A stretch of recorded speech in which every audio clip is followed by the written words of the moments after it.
Assalamu alaikum, everyone. Hope you guys are doing absolutely phenomenal. Coming at you guys with another podcast with your best brothers on the planet. My Whoop, name is whoop. Yasin, and we're here with the number one. I'm number two, number one brother on planet right here with my man, I'll brother take it. I mean, Sohail. I'll take it. This is me. This is That's it, Sohail. We're bro. back at it another week. Gotta dive in. Absolutely. We got a really juicy one for you guys today. For all you guys out there who are interested in those deep dive topics. And as you guys know, the recurring theme of our podcast episodes are we're all about hacking your way to getting a Lamborghini. Okay, that is the number one thing that we focus on. That is literally the only purpose of this entire podcast is exploring different topics, whether that be deen or dunya related, so that way you can purchase your first Lamborghini. I think we should just name it "How to Buy a Lamborghini." That should be the name of the podcast, bro. I mean, I'm Like down. that. But okay, just a quick aside. If you had one choice of a car, you'd choose a Lambo? No, it'd be a Tesla. Okay. Okay, so then No, where does the I- where No, we need yeah, to get a no, Lambo? no, yeah. Where does that come from? Realistically, like as a practical car, or like do you mean like in a hypothetical dream world where like driving your car to work didn't matter? If you had a lot of dispensable money and you could just choose any car. And I could only pick one. And yeah, in this case, like your one dream, yeah, let's say your dream car. Yeah, so like in that case, I have to be practical. Like the practical side of me has to come out because I have to think about, okay, how am I going to drive to the office? How am I going to pick up groceries? Right? No, like, no, no, no. you know, how am I gonna Forget drive about to that. Walmart? Let's say you have that car, and then now you want a side like for fun car. Oh yeah, We're talking about Lambo. that. Lambo. Okay. Yeah. Okay. 100%. How about you? Interesting. I think I'd choose McLaren. I think I really like McLarens. Yeah, because they're more like suave. I think they're more like smooth, and it's like a Porsche without looking like a Porsche in my head. That makes Because sense. Yeah, Porsches that are, makes sense. but I was just No, just for me, clarifying. yeah. No, for me, Lambos are like fulfilling like a childhood dream because like the Murcielago was something that I looked at for the longest time, and then the Aventador was just like, oh, this Aventador, that's amazing, looks like a fighter jet. So yeah, Lambo would be the. We can adapt our podcast name, How to Buy a McLaren or a Lambo. That's Okay. the podcast name. And so today's episode, you guys, we're actually going to be talking on how to hack your brain in order to purchase your first McLaren and Lamborghini. And we're really going to talk about beliefs. We're going to talk about thoughts. We're going to talk about some really deep diving topics that I think you guys are going to find very, very, very interesting. And so, as always, Sohail, I'm going to throw it over to you so that way you can kind of give everybody a preface of what it is that we're going to be diving into. Yeah, so where do we start? I think that, at least from my experience and from what I've learned from you, is that when it comes to habits and routines, obviously we should have like an overarching framework for what we want to achieve, right? We always want a goal. We don't just pick up habits for the sake of picking them up. There's some reason behind it. And a big thing that you talk about all the time and we've talked about on the podcast is building your identity and building the person that you want to become, right? And having everything that you do fall in line with that, right? The whole identifying the what and the who, right? Yep. Now, I, in the past week, have been kind of like throwing around this idea of like these habits and routines, they build up to the person that you want to become and they feed into your identity. But there's this whole other aspect of what your worldview is and what your beliefs are. And I guess I was kind of confused onto like how does identity kind of mold with the concept of having a belief or a worldview?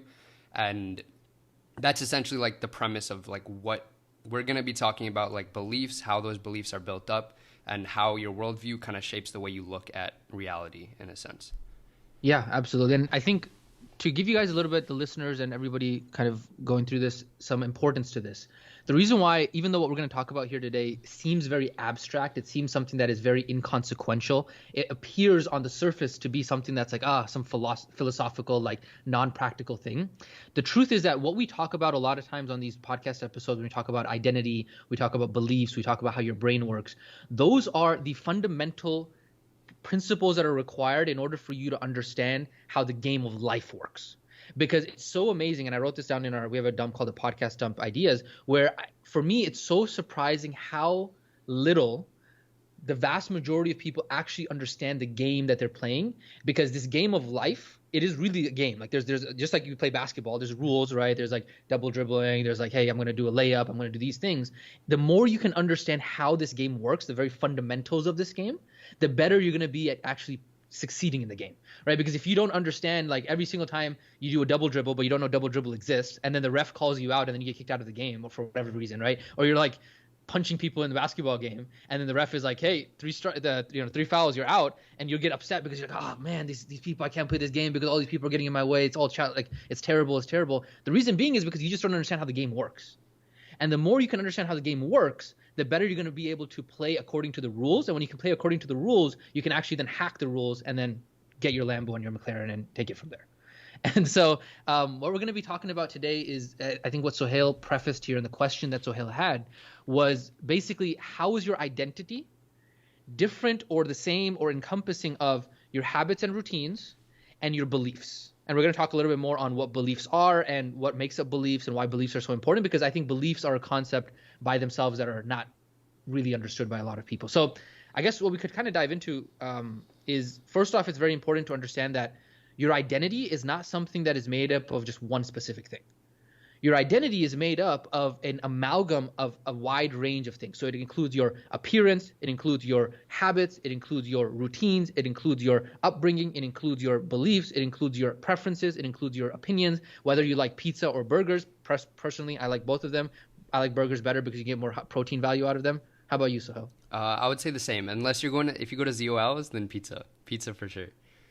You got is that in Dallas? Yeah. It's top notch. Honestly, the best pizza I've ever had. And anybody who's listening to this will probably agree. So inshallah, one day we'll go there. You got to take me, bro. 100%. Yeah. So whether or not you like pizza or burgers, or you like, whatever the case might be, all of that is encompassed within your identity. And so the identity is kind of like the bucket container of all of those aspects of things that you're working on. Okay. Now, certain things in your identity are more easy to change, and certain things are not, right? Like you can't change who your parents were. You can't change. There's certain things that are very set, but the things that we talk about a lot on this podcast are really being able to manipulate and change the things that are in your control that many people don't even realize are in their control.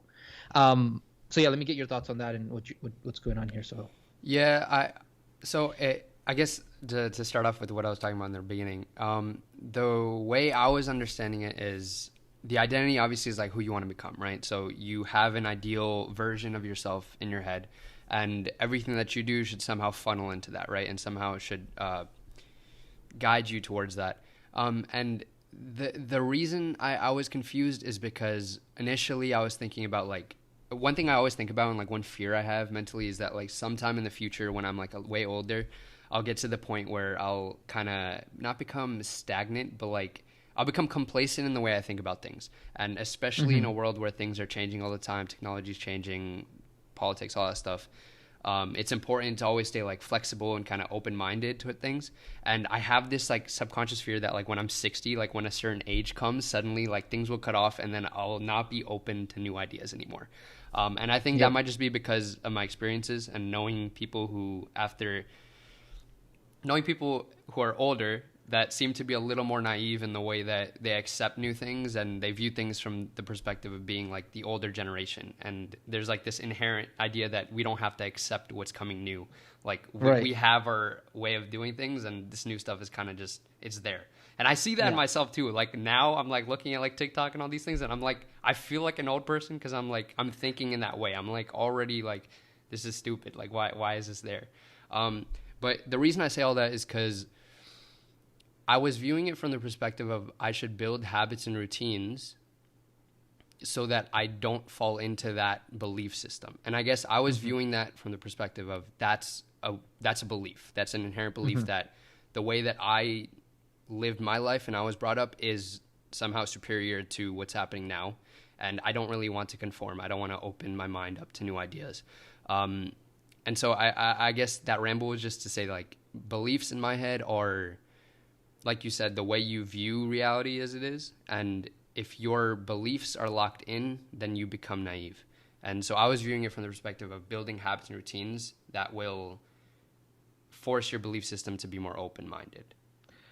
Yeah, I think that's a solid, we can dive into that a little bit more, but I think maybe what we should do for the audience here right now is we should probably maybe define belief a little bit more, because belief is a very abstract thing that I think a lot of people assume just means like belief, like iman or like faith in jinn or something. So do you want to kind of give a preface of maybe your understanding of belief, and then I'll give it a shot as well? Yeah, I think it is all of your experiences built up and the things that you've learned over time that teach you how to look at the things around you in a certain way. And obviously, like belief when it comes to religion, you learn how to view certain things as allowed or not allowed, or better than others.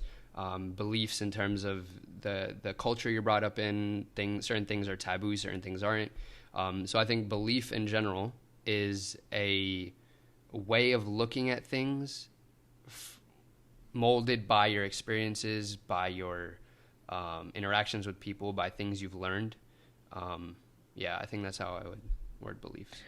Yeah, for me, the story of how I realized that beliefs were even a thing was, I remember when I was growing up in Orlando, I had an uncle of mine and one day we were going to Staples and he had something that he needed to print out at Staples. And so I was at school and he said, hey, I'm going to Staples. I'm going to be printing out this thing. And for some reason, he went to Staples and he wasn't able to get it done. He said like the people were mean to him or something like that.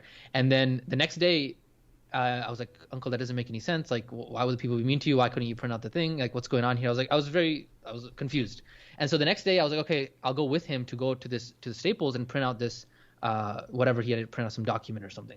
And so we go to Staples and then as soon as we enter Staples at the printing center, there's this lady and he says, Yasin, that's the lady from yesterday. I was like, okay, well, what's the problem? He says, oh no, that lady she's racist.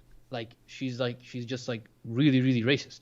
And she was the reason why I wasn't able to print out the thing yesterday, because she just is non-compliant to, like dealing with me. And so I was like, okay, that's really strange. And so I went and talked to her, and she was like this old lady. She was like maybe like 70, like 75 years old. And she's trying to figure out like printing all this, like printing. And obviously, the older generation by themselves, they're not very good at technology. And so what I found was that she wasn't necessarily racist. She was just very, very she was like mean and very like grouchy, and I don't know what was going on in her life that was causing her to do that, like become that way. And so that was one experience that happened where I was like, okay, my uncle's thought process that this lady was racist caused him to not be able to function, like see the reality as reality is supposed to be, and that she's not really racist. She's just somebody who was mean and like grouchy and those kinds of things. So that was one experience. The second experience that happened with the same uncle that really led me to understand belief a little bit better was when we were he was at the time he was taking some online classes to get like a degree or something, and I would help him with the technology side of things. He had like Blackboard and Canva and all these softwares. And so one of his school assignments when he was getting this certification for his online was he had to do like these discussion board questions. And so in the discussion board questions, after the assignment was submitted, the professor would give feedback on how the discussion board questions were for that person. And so the feedback that the professor gave to my uncle was something related to your discussion posts were different than everybody else. I think you could do better or something like that. Now, when he read it, he read it as your discussion posts were worse than everybody else's, and improve your English or something like that. That's what he told me. He's like, my teacher's racist. And I was like, what do you mean? And so I read it, and then he's like, oh, I read it incorrect. Like when I read it out loud, I was like, no, uncle, like that's not what she's saying. Like she's saying something completely different. And so that was the second time that I heard him say this concept of like, oh, that person is racist, right? And what I realized what was happening was that his mentality that, because he came here, he has an accent, he has like the viewpoint that like a lot of people are racist and there's discriminatory and all these things. What it was doing was it was literally making him incapable of looking at the reality of the situation, because he would just automatically project onto the situation what it is that he thought about XYZ, right? He just assumed everybody was racist, and all of a sudden when anybody's even mean to him, he's like, racism, boom, right? In the same way, when I started picking that up, I started seeing that what ends up happening is, let's say, for example, you're somebody who believes that inherently people are liars, thieves, and like inherently people are bad. I met some people in my life who had that experience, and then what ended up happening was that they would go through life, and whenever anybody would show even like the smallest sign of like being dishonest, they would be like, that person, liar, everybody's a liar, like it's terrible. Versus on the other side, I started noticing people who genuinely thought that people were good, that inherently people don't have bad intentions. And so as a result, whenever anybody did something that was, a little bit off, they would automatically, they give them the benefit of the doubt. And they would tell them like, oh, like that's understandable. Everybody makes a mistake. It's not a big deal. And so what I started realizing was that we as humans are very, very, very, very, very, I'll put another very in there, very bad at seeing reality for how reality is. Instead, what we do is we project our own thoughts, our own feelings, our own, I'm going to call it a paradigm, our own beliefs. All of these things are things that we project onto reality, and we see what it is that we are expecting from reality. And so that's where this concept, that was my first aha moment that made me realize, like, okay, there's something more going on here. Because for the longest time, I was somebody that thought, like, okay, I have eyes and I can see the world as reality is supposed to be. And like, that's it. Like, there's no issues with that.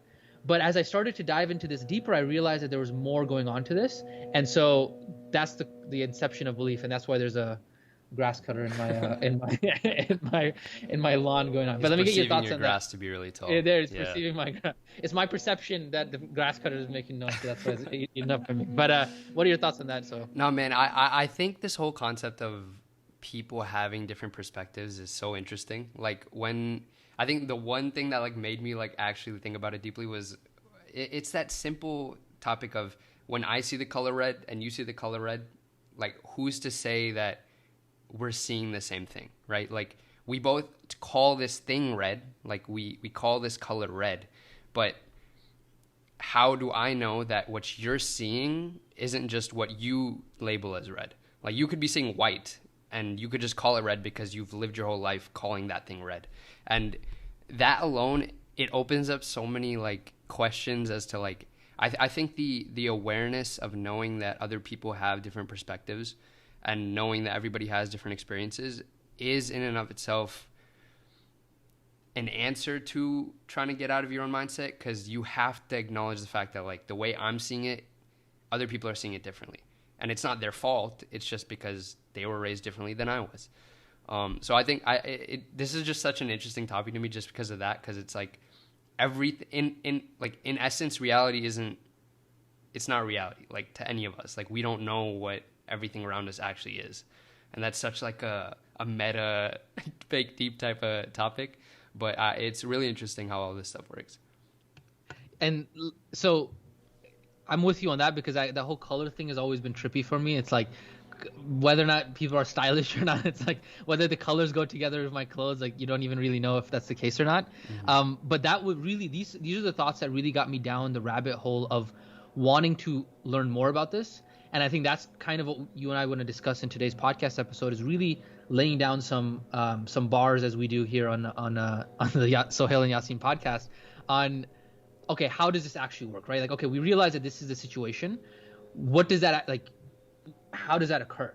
And to kind of go a little bit into answering that question, for me, when I started looking into this, I started looking into like neuroscience and started looking at how the brain works. And this is, for me, when we talk about understanding how the game is played, for me, I'm a very strong proponent of, if you don't understand how your own brain works, then you are not only going to become a victim of your brain, but you're also going to become a victim of those people who know how the brain works and know how to manipulate the brain, so that way they can manipulate you because they know how your brain works better than you do. And then all of a sudden you become a sheep in society. And so that's why it's so critical to be able to understand the very basics of the most powerful computer in the entire galaxy is in between your ears, and we don't even realize it. And so it's like, okay, how do we figure this out so that way we can actually like work with it, rather than it being something that's fighting against us all the time.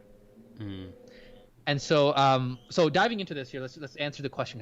I feel like we're beating the bush here in terms of like going around. All and around intro. and around. 20 minutes All of intro. So I think it's important to understand, and the first point that all of us have to agree on, right? We have to agree on certain facts. The first fact, I think, Sohail, that we have to all agree on is that your brain is incapable of taking in all of reality for what reality is. So if you look out your window, if you look at an accident that happens, if you look at a fight that's happening between you and, you know, your friend, if you look at anything that's happening in the world, your brain, or even if you just look at your room, like if you just look at your room, your brain is incapable of taking in all of that input sensory information into its hard drive. Basically what you're doing is your brain is essentially selectively looking at certain things, right? Even when you look at, it's kind of, even if you just look at a YouTube video, your eyes are incapable, like you focus on a certain part, you can't see like in your peripheral vision, all of that is not there. Your brain focuses on a specific thing. Secondarily, you are unable to, like the way, like you can imagine it's just like a computer where there's a mic, there's a keyboard, there's like these things that are input devices. And then you have your five senses, which are input devices to your brain. But those input devices are limited in the sense that you cannot see everything, you cannot hear everything, you cannot smell everything, you cannot feel everything. And so as a result, the very first thing we all have to agree on is that your brain is incapable of experiencing reality how reality has to be experienced. Mm-hmm. One thing that I heard recently about how, like, thinking of it from the perspective of if you're in a cave and you're, like, the cave entrance is really bright, obviously, so there's light coming in, but you're facing away from the entrance, and you're just looking at the shadows that everything behind you casts on the wall. So you're not actually, like, seeing what's happening. You're just seeing from your own perspective, like, from a whole different perspective of what's actually happening, of what's happening behind you. Yeah, exactly. And so I think if we all come to that conclusion that, like, okay, our brains are not taking reality as reality is, then the secondary question that comes into place is, okay, how does our brain actually take in, like, how do we reconcile this information that's coming in? So what ends up happening is that once we get the sensory information from our senses into our brain that says, okay, this is XYZ is happening, our brain essentially then what it does is it starts to generates an image or a story or a narrative or a thought around what it thinks is happening. Right? And so then what we do is we then attribute some sort of meaning to what's happening externally. So, like, I see two people fighting, or I see an African American person, and this is big because of the Black Lives Movement right now. It's like, okay, I see an African American person. That's a sensory input that I got. And then as a result, I then attribute meaning or story to that. Oh, this person, because of XYZ happened in the past, all this happened to me in the past. Therefore, I think this African American person is somebody who is going to be stealing, or he's up to no good, or he must be doing something else. And then as a result, I'm going to act accordingly. So there's, like, this external stimulus that then generates a thought in our minds. And then based on that thought that comes in, we create a story and a narrative that will then create the actions that we're going to do according to the story and the narrative. I feel like we're going super abstract. I feel like we're not. That makes sense. Because you choose, like, that thought basis is essentially backed by your knowledge, your experiences, and then you like you said, you project the way you've experienced things, the things you know about certain objects onto it, and then you assume that before even thinking about it. Because there's even, like, I was learning in cognitive psychology, about how when you're if you see an image, right, of let's say, like, a bowl of fruit, and you obviously, like, you can't see every single fruit fully, right? Like, there's some that are blocked by bananas, or, like, there's an apple behind, whatever.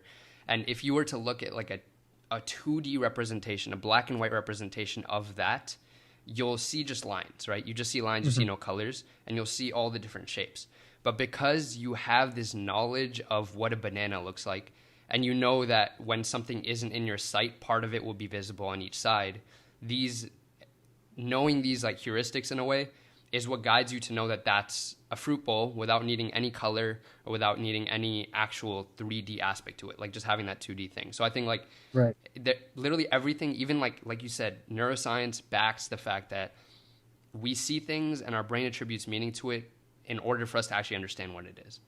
Right. Yeah. And I think an evidence for that would be that let's just look at, like, movies, for example, or you look at books, or you look at, like, all of these are mechanisms that have the ability to transfer you to a whole different place. And so, like, let's say you're watching a horror movie. That thing is not really, really in front of you, right? Like, but your brain is incapable of actually recognizing real reality, and all it's doing is it's taking in the sensory information and it's attributing meaning to that. It's like, oh snap, there's a monster, there's something that's going on. Or, like, let's say you watch a scary movie and you come home at night and you can't sleep because you think there's a monster under your bed, or you're scared of something. What you're doing is it's literally, like, opposite of reality. Like, you're not looking at reality as reality is that you're, like, these thoughts and these narratives and these stories in your head are overtaking you, and so your ability to see reality is completely clouded based on what's going on in your head. And so that's another evidence to, like anybody who says that I can see reality for how reality is that's the biggest illusion of the mind. Is the mind wants you to, like, think that how we see reality is how reality is. Yeah. But the sooner you can realize, like, 100 times out of 10, you are not seeing reality how reality is, it kind of also gives you the ability to step back and go into taqwa mode, like we've talked about in previous podcast episodes, and be like, oh snap, okay, is this my mind playing games on me again? Because I obviously don't see reality how reality is, and so something's wrong here, and I need to, like, do some technical fixing here because something is definitely not working the way it should be working. Yeah, and it's funny that you bring up movies and TVs because literally that's the whole science behind like sound design and cinematography. It's just to put you in a state of taking all these sensory inputs and shifting the way you like view reality. Like if you leave the movie like questioning things that you wouldn't have even thought of before, even though it's if you were fully rationally thinking outside of the movie, you wouldn't have even like thought of certain things. And when it comes to like horror movies, you have these like ingrained psychological things where you leave and you're like scared at night. Like their purpose, their job is just to shift the way you view things. And if you think of, like you said, your life is like a game, everything is just there to kind of shift the way your mind rationally should be thinking. Right. Yeah, 100%. And I think it also, I mean, I got 2 points. Number one would be, it's so funny how, if you look at sound design and how like the horses, like, the sound of the horses, if you look at the way they do it in the studio is like, they're just taking shoes and like putting, yeah, there you go. Right. Or like, the swords clashing and like how they basically, exaggerate all the things basically to put you in a certain state and make sure that like you're really into the movie. But, the second point I was going to mention is that the idea that your brain takes on the information from the sensory information, and then what it does is it essentially creates a story around what it is that happened. So let's say, for example, there was a time that you were growing up and you had somebody in your family who got money and then they became a jerk. That becomes a story that your brain memorizes. And then what ends up happening is that you repeat that story over and over and over and over to yourself, and then you start to look for confirmation bias in the world, where whenever anybody gets money, they end up becoming a jerk, right? But it always starts off with a story that happened in your personal life. Like your parents told you something, so like an incident you saw, or you saw like on YouTube, some guy talks about like, I invested in real estate and I lost all my money. So therefore you got that piece of fact, which was, I saw a guy on YouTube, he invested into real estate and he lost all of his money. Therefore, right now this is in my brain trying to rationalize it because I can't understand reality, how reality is. So I have to create a story around that so I can kind of understand that. So therefore, investing into real estate causes me to lose my money. That's the version one of the story. Then later on, my dad invested in real estate and he also lost his money. Now that story becomes even stronger. I now have two pieces of evidence that prove to me that story exists, right? And then you start to have confirmation bias and say like, okay, now I'm starting to believe that whenever I invest in real estate, I'm going to lose my money, and that becomes a belief. So it basically becomes like incident that generates thought/story and emotion and all this stuff. And then you get confirmation, you get repetition on that thought and that story over and over and over again until that essentially creates a belief. And then that belief then becomes your worldview, right? Because your worldview is an amalgam, is a huge hodgepodge of all your beliefs that are there. And then you start to have a belief like, okay, real estate doesn't work, or like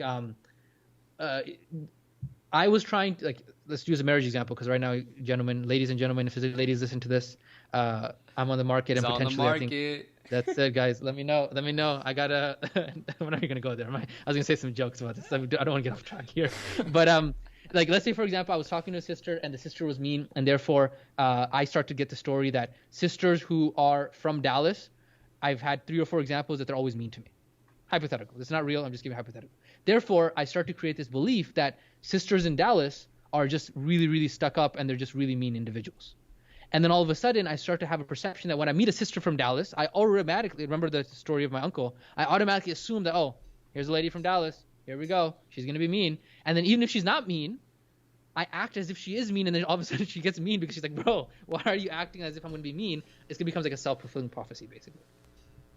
So that's a little bit more, I mean, we're just peeling the layers of the onion here because I feel like these are topics that are so abstract that you and I haven't had a lot of repetition on talking about. And so they're not as concrete as some of our other tawakkul and shukr and taqwa topics as.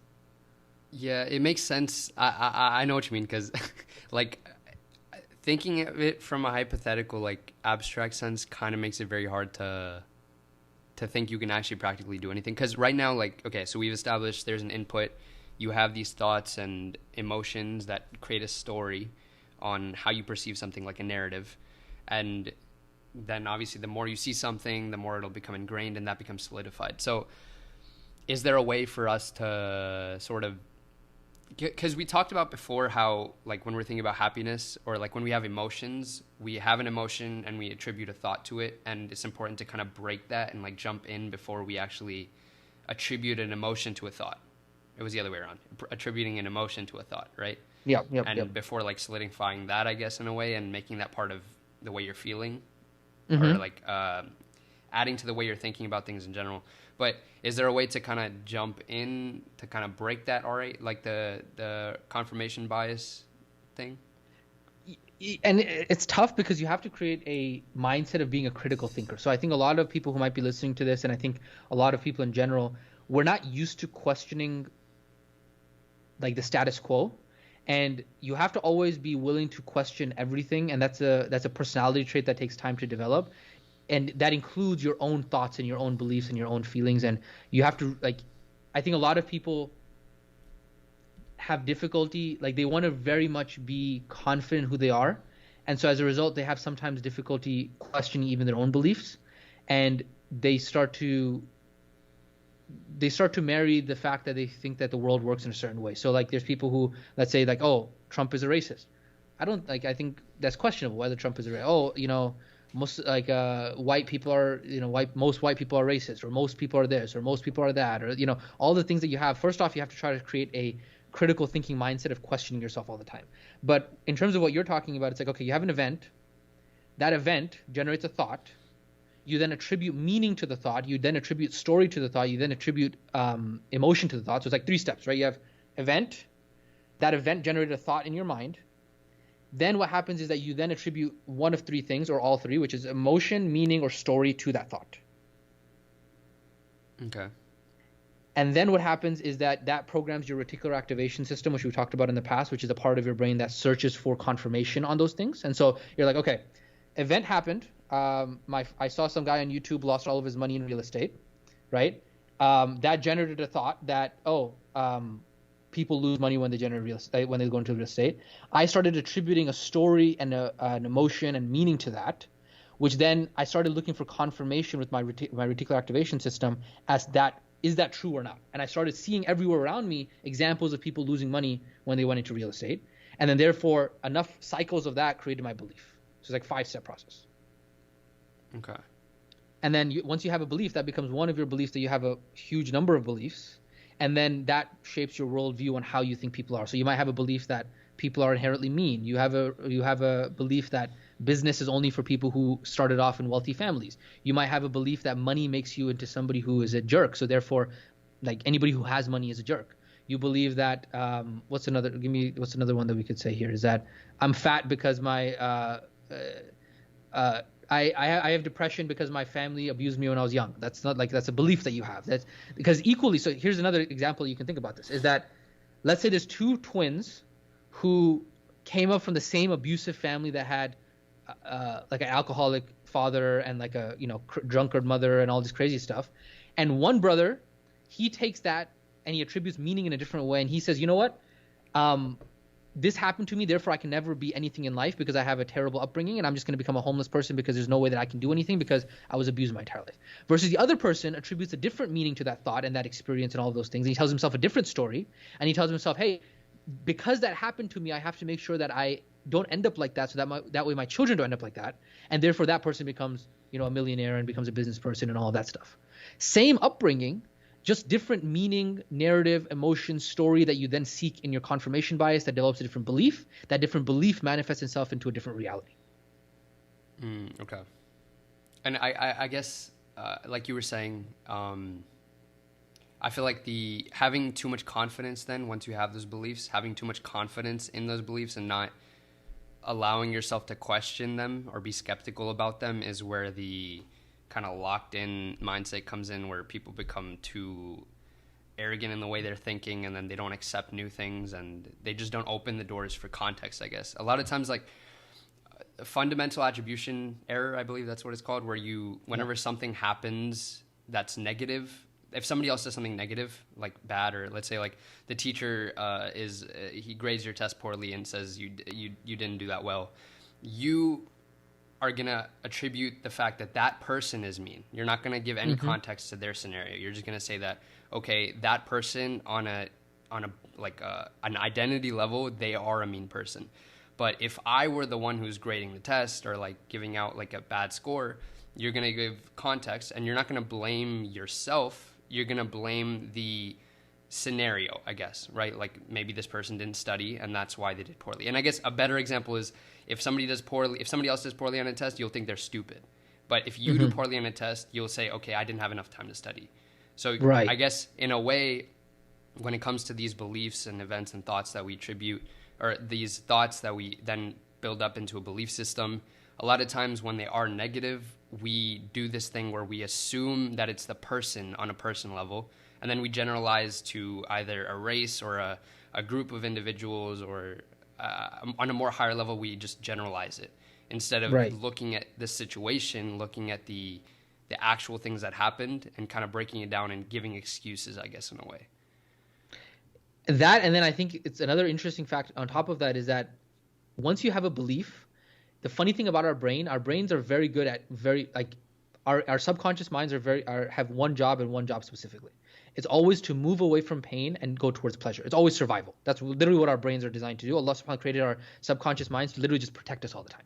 And how it protects us is once your brain has a belief, it's actually impossible for your brain to actually go against that belief, because if you went against your belief, then you're basically telling yourself that I'm lying to myself. So example here, if you think that you are bad at math, it's impossible for you, even if you have the option on a test, to do good at math. Let's say, for example, like there was a question that you had that you think you could have done, like potentially you have the potential to do well on that math test.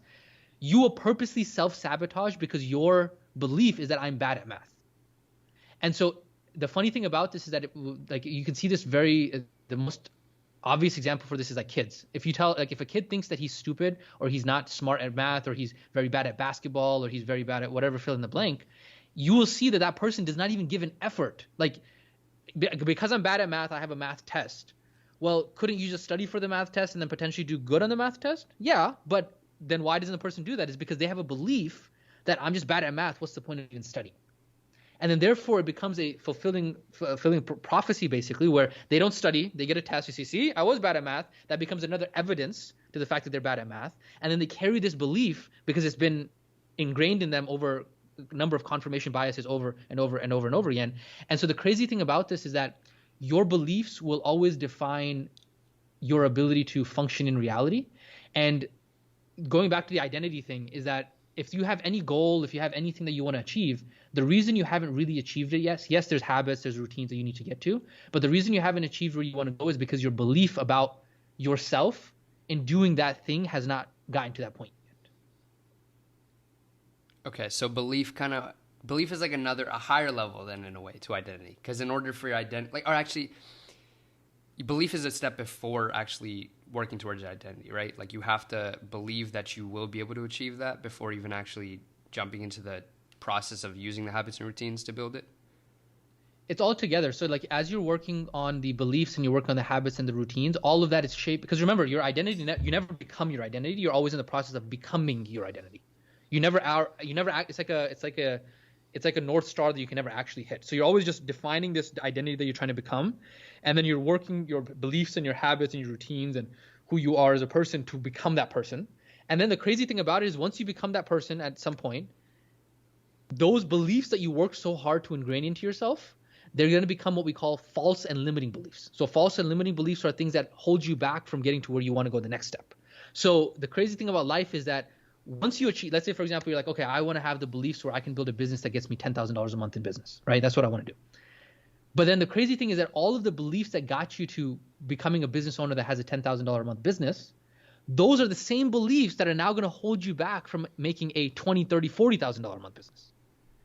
And so the funny thing about it is that every belief that you are trying to build in yourself right now, whether that be that I am smart, I am capable, like, there's certain beliefs that are very generic, like I'm smart, I'm capable, that's going to last you for a long time, right? But being somebody who's like, okay, I'm somebody who is capable of getting a job as a, what was the thing that you wanted to do? You want to do like AI and machine learning, right? Mm-hmm. So like, you're like, okay, I am somebody who is capable to become a machine learning, somebody who can work in that field.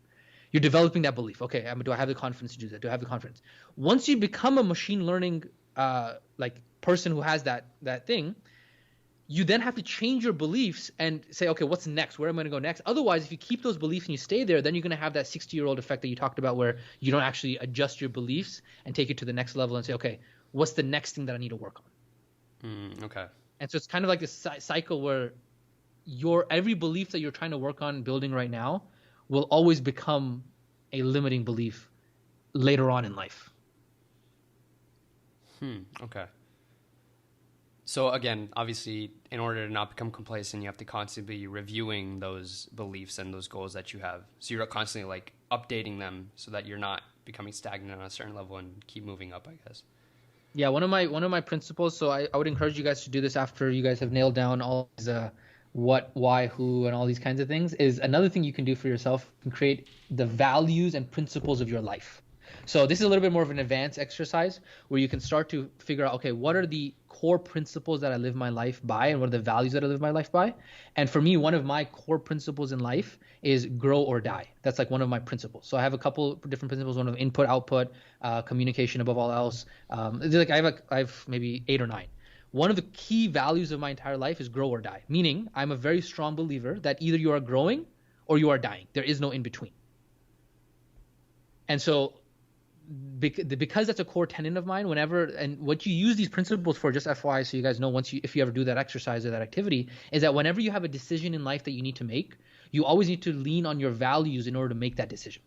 And so once you have this sheet that is like, okay, these are what I believe, this is how I look at the world, these are my values and my principles, it makes making decisions in life pretty easy, because you can look back at your values and say, okay, which of these values are going to allow me to see clearly this decision that I need to make in life? And so, for example, whenever there's a situation where this is a perfect example. When I sold my first business, we were doing $3.2 million a year, and we were regular, like everything was going amazingly well. And if I'd continued that business, it would have been pretty awesome. We could have continued to grow it. Instead, what I decided at that time was I sold that business, and I basically made myself, like, I didn't have any income coming in anymore. I just had to live off of savings. And it was a decision that pretty much everyone in my circle gave me the biggest flack for. They're like, Yasin, you're an idiot. This is the stupidest thing you could ever do. The reason I made that decision was because I realized that I had become stagnant and complacent in running this business, and I was no longer growing because I knew the ins and outs on how to run this specific business, and my skill set was no longer growing. And so I realized, okay, what I was actually doing was that because I wasn't growing, I was actually dying. And so even if I did ride the wave of building this business to an extent, I knew, give it another 5, 6, 7 years, because I hadn't grown as an individual, when this opportunity vehicle that was making me a lot of money ended, I would end up being in a worse situation. Whereas if I just sold the business right now and invested in my growth and invested in my personal development. So that is an example of how I used my value of grow or die in order to make a very, very, very, very difficult decision of saying, okay, for me, it's about growing rather than dying. And so it's a matter of how do I make that decision from there. Okay. And so I guess writing down your values and what you believe in it's like a sort of, it's your own personal mental model in a way. Because you like every time you try to filter everything you're doing through those specific requirements in a way, and you make sure that everything's living up to that level. No, it was interesting because this past 2 weeks, ever since, like, I don't know why I didn't do this earlier, because we've been talking about like mental models like for a year now, but I like actually on Rome, I like made like a mental models place, like where I could like list them all out and start like doing like intentional research on each single one. And I guess the way it kind of ties back to building your thought, or the point where you see an input, you have a thought, and then you make that story narrative, or you attach emotions to it. Like being just the fact that you're aware of these things, just the fact that you're aware that cognitive biases exist, the fact that mental models exist for a way of like systematically approaching like something, it kind of like breaks in at that point where you're about to build that story on how something is perceived. You kind of step back, take that like hyper aware moment of like, okay, there's this way of thinking about it from a systems approach or systematic thinking approach versus my emotional experiences that I know for sure. And obviously it's easier to lean back on this because that's just reflex. But I guess this is where in my podcast I was talking about how when I get older, I don't want to be naive. I don't want to be like a grumpy dude who kind of like just brushes off anybody who's talking to him when I'm not feeling in the mood, right? The main crux of it was like when I'm tired, I'm tired. And I'll give myself an excuse. I'm like, okay, people will understand that I'm tired. They'll know that like I'm not in the mood to talk, and they'll not perceive it as being a bad thing, right? And at that point, I was like, okay, if I'm looking at it from like this mental model perspective, it's like, okay, if I keep doing this, I'm going to keep attaching this thought or these emotions, this story to this thought process. And then eventually I'll build this belief that this is just how I am. I make Yep. excuses for myself. So it was just interesting how all of this kind of tied in together, how just the awareness of knowing these things exist in yourself. And like you were saying, doing the research about the neuroscience and taking advantage of the computer that's in your brain, like in your body. It's really fascinating. I think you hit it spot on when you said, like, when just the fact that listening to what it is that we're talking about here in this podcast episode, even though it is very abstract, it seems like very intangible, it seems like it's very not practical. Just the fact that you're listening to this and you're becoming more aware as an audience to the fact that these things exist, just like Sohail said right now, it makes you more aware of, like, okay, there is something more to this.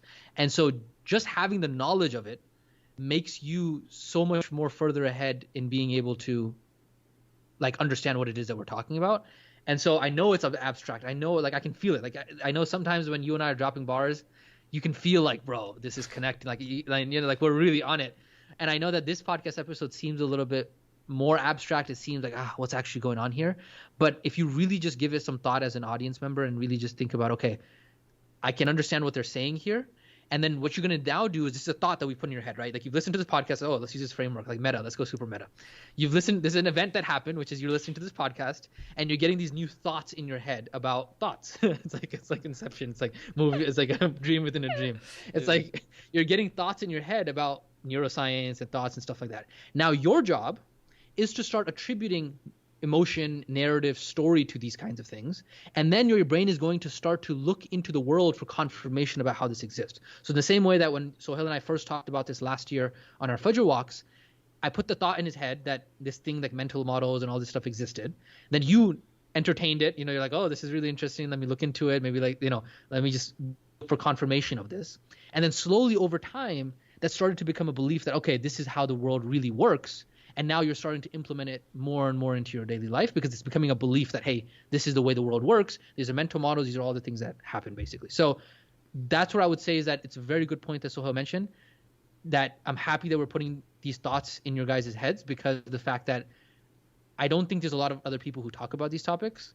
And I wish there was somebody who would have talked to me about these things, because it would have probably given me a head start and really allowed me to understand the computer that's in between my heads, because that computer is so powerful that it can literally drive you into the ground, or it can make you the most powerful man or woman on the planet. And it has the power to do both. And the only difference between the homeless people and the people who are the most, you know, successful people in the world, and the people who are going to be in Jannatul Firdaus, the only difference between all of those people are the decisions that they had. And the decisions were based off of their beliefs. And their beliefs were based off of the narratives and stories that they told themselves. And those were based off of their thoughts.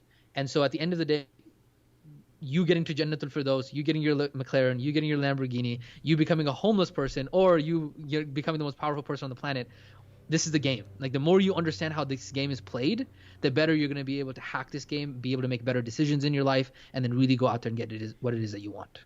Bars, straight facts. We had to get it somewhere, bro. Yeah.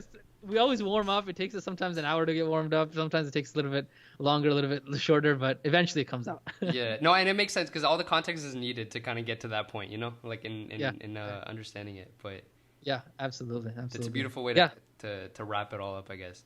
I was just gonna throw in another thing. Like, the concept of, like, being skeptical, honestly, is just being aware of the fact that there are multiple ways of looking at something. Like, and in school, there was a class that took research methods, and honestly, this was like, it was initially I was like really bored of the class, because all it was you make an experiment throughout the whole semester, and you have to, like, track it through, right? But, like, the one thing that I actually, like, took from that was, when we were reading all these, like, research papers, we were taught to look at it from a skeptical point of view, because obviously, like, everybody in the news will put up headlines that kind of, like, generalize a statement and make it seem like it's one thing when the actual facts don't say that, right? And the reason I bring that up is just because skepticism, and just all it is having the knowledge of the fact that there's other ways of looking at things, and being aware of that in and of itself is enough to kind of stop you at that storytelling stage and just think about the fact that, like, this might not be the way to think about it. And Yeah. that's just what I kind of picked up from doing this small research stuff on the mental models and cognitive biases. But yeah. Yeah, I think that it doesn't stop you from having emotion. I think that's where a lot of people, when they hear us talk about these topics, they think that they're trying to control their thoughts or control their emotions. You have to understand that bias and attributing meaning and story and emotion to thoughts is a natural like you can't not be human. This is a natural thing that like we as humans do. It's just a matter of being aware of it. That's the key thing here. All you're doing is you're bringing awareness to these mechanisms that are happening in your brain, so that way you can make sure that you don't become a victim of them. You can't stop them. This is what I think a lot of people misunderstand, is when they first hear what we're talking about, they automatically think that the solution is that I need to control my thoughts, or that the solution is that I need to control my emotions, or control, like, no. All you're doing is you're just becoming aware of them. And it almost, again, it goes back to the taqwa concept we talked about before, is you're almost separating yourself from that.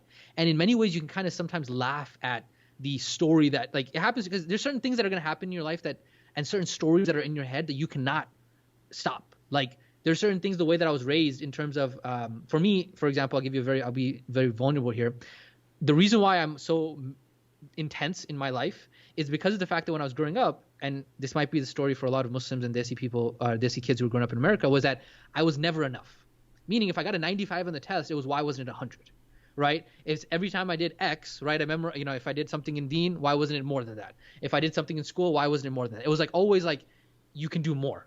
It was never like, oh, mashallah, you did awesome, congratulations, right? It was always like, you can push more. And so as a result, I have this story and narrative that's become a part of my belief set, that I'm not enough. And so as a result, 9 times out of 10, when I'm doing anything in life, I go overdoing it. Like, I create frameworks, I create like assets, I overdo everything, because of the fact that I'm just trying to prove to myself that, like, look, I am enough, right? Now, the funny thing about this is that some stories are so ingrained in your head that they're almost impossible for you to be able to get out of your head. It's just very difficult, because upbringing, environment, there's a lot of things that are just so difficult for you to be able to, like, get rid of. But if you're able to separate yourself from yourself or your mind, right, you can then almost laugh at yourself when those thoughts and those stories come into place. And then I find it happens to me all the time, is like, whenever I'm starting to just, like, tear myself down, I'll look at myself and I'll be like, oh, Yasin, you're doing it again. Like, come on. Like, are you serious, bro? Like, mashallah, you've achieved so much. So many people tell you that you have some sort of, something that's worth speaking to other people about. You shouldn't be so self-doubting yourself all the time. So come on, bro. Like, let's get back up. And you can have that internal dialogue with yourself. Once you create that separation, and you don't take all the thoughts and the stories and the emotions and all this stuff so seriously, so that way you can actually become aware of them. And then at that point, you can just really have fun with it, because you're just like, okay, this is kind of like, you don't take yourself so seriously as much. You're like, okay, I'm a human. I understand I have these things, and I can choose to entertain them. The critical step, number one, though, is just become aware of it. If you become aware that these things are happening, you can then create the separation. Once you create the separation, at that point, you can start to wiggle a little bit and see how you want to use these concepts to take you where you want to go. And in addition to, I guess, understanding you can't control it, there's also an aspect of knowing that it takes an effort, because, like, even just the simple thing of, like, when I'm tired, I don't want to, like, talk, or, like, I don't feel like talking. Yeah. Something like that. I think I tell myself that, like, at some point I'll get to the point where I don't have to even think about it, and it'll just be a reflex that in the positive, that, like, when I'm tired, I'll know for sure I have to be, like, more hyper aware of how I'm acting to people, like, think about it more. And I think a part of me wants to convince myself that, like, it'll become secondhand at some point, but I think just accepting the fact that there are certain things that are just going to be ingrained in you, and you just have to constantly be putting in effort and time into actively working against, I guess, especially when it comes to those beliefs that are kind of like putting you down, or putting you in a state that isn't good for yourself. Just constantly checking on yourself, constantly putting in that effort, and then hoping that every time you're slowly chipping away at that belief, I guess. And it's work, like you said. It literally is. It's not easy to do, and that's why certain things. This is where having a interdisciplinary understanding of life is very critical, because if you now, like, I have a personal training certification, so I was really into health. I run a health and wellness coaching business, and when you look at the impact of physiology onto attentiveness and being able to separate yourself from your thoughts. If you are sleepy, if you are hungry, if you have to use the restroom, if something else has happened, all of these are factors that make it much more difficult for you to separate yourself from your thoughts. And so that's why, like, if you're eating unhealthy, you're then automatically going to be more susceptible to becoming a victim of riding the train ride of your thoughts. And when you ride the train ride of your thoughts, you're more likely to become emotional and have more meaning and story that is not actually reality. And when you create emotion and stories and reality and those things that are not actually reality, you're more likely to make decisions that are going to be more harmful for you in reality as well. And when you make decisions that are more harmful for you in reality, all of a sudden you're having a worse off reality, and your ability to get a McLaren and a Lambo and go to Jannah, or, you know, or on the opposite, becoming a homeless person, all of that stems from your inability to separate yourself from your thoughts. And so how you eat and your nutrition has an impact on whether or not you're going to go to Jannah. Right? It has an impact on, because it's all a chain reaction. Yeah. Right? Whether or not you're getting enough sleep at night is going to impact your ability to separate yourself from your thoughts. Because if your physiology, you don't have the energy to be able to fight off you're just in your thoughts, too much in your thoughts, then you're going to be more susceptible to the emotions and the narratives and the stories and everything we talked about here today to attribute to those, and they're going to make poorer decisions. Same way, like, if you're not that's why health is so important here, right? You have to have an interdisciplinary understanding of this. In the same way, we're going to probably have a podcast episode about relationships, where if you don't understand the basics of relationships and you have issues in your relationships, and that has difficulty in, like, it's just causing your brain to just like loop and loop and loop and loop because you're upset with your spouse, or you're upset with your parents, or you have a very poor relationship with your friends, or, you know, whatever that might be, that's also going to cause you not to be able to separate yourself from your thoughts, because you're going to be just in your head all the time. And then as a result, again, repeat the cycle: emotions, stories, narrative, meaning to the thoughts. You create poorer decisions because you're not seeing reality how reality is supposed to be. So it's all encompassing. You cannot separate one thing from the other. How you do one thing is how you do everything. And so health, relationships, it's all related to being able to, this is a core thing in life. Separating yourself from your thoughts. The more you can separate yourself from your thoughts, you're going to be able to make better decisions, and your decisions are going to have a better quality of life for you overall. Damn. It's really interesting that you brought that up, because literally this past week I've been thinking about that. Like, I think throughout high school I kind of like built up this belief in myself that I'm an anxious person, and so anytime I like feel this sense of like anxiety come up, I'm like, that's just who I am. But I think this past week I was trying to break it down to that level where it's like, okay, let me practically see what up the chain of events led me to get to this pit, I guess, of where I'm thinking right now.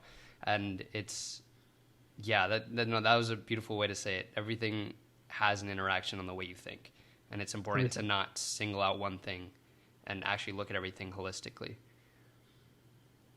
Have to. Like, that's where medicine in today's world has taken a messed up issues, because you go and, like, you say, oh, my knee hurts.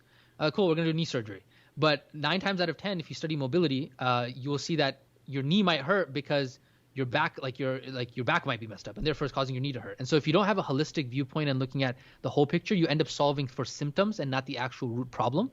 And so that's why you have to look at it as a whole thing. Like, you can't separate one separate thing from this.